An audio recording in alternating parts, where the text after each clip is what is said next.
working. So my inspirational moment tonight is about gratitude. My son called last year and invited me to go with him on a 1-week survival course. Now, it's not the kind of survival if you watch TV. It's not man versus wild. We weren't going to get voted off the island, and we weren't going to be naked and afraid.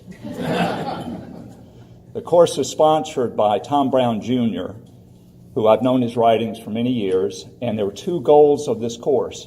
One is to learn specific survival skills, and the second is to practice an awareness that would help us survive in the wild and also help us thrive in our daily lives. So he had learned these skills from an Apache Indian that he grew up with. And during the course, if there was a moment in which awareness was in question, the keystone word was grandfather. The specific skills that we practiced included building shelter, making rope from natural materials, camouflage, finding medicinal and edible plants, building traps, tracking, and building fire, getting fire. The last one was problematic for me. My son got fire within a day or two. It just wasn't happening for me until we got to the end of the camp. The wood piece that I used, the last one that I used, looked like this. And you can see that I was carving many different holes, and I carved many different spindles, which are turned by a bow like that.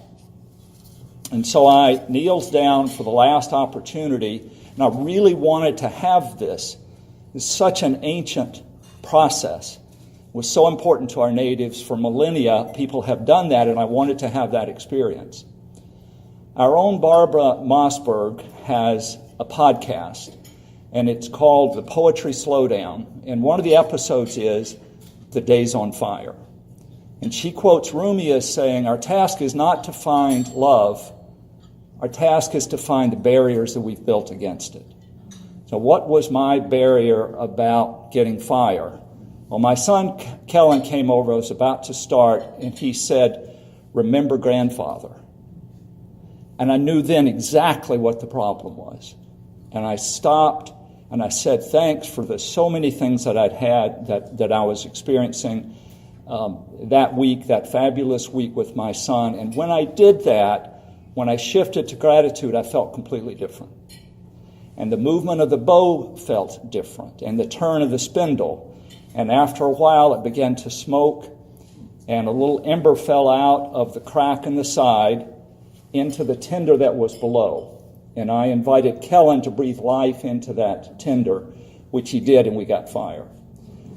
And there was a big cheer, and I looked up and noticed for the first time that everybody had gathered around us, and they'd been silently cheering us on. So we took the burning tinder and took it over to a fire that had been built over stones that were going to heat the sweat lodge that was our evening experience at the end of camp.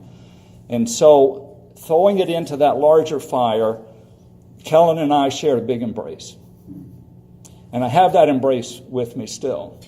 And I also have the knowing that if we can shift our focus from striving to gratitude, we really can get fire. Thank you.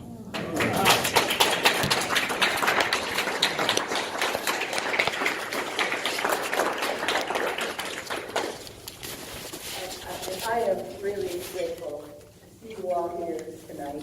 And, so enjoy yourself. Next time you hear something, I'll be telling you, take your place now. It's time to get ready for Janelle, and we can be grateful for Janelle's first introduction and then her presentation.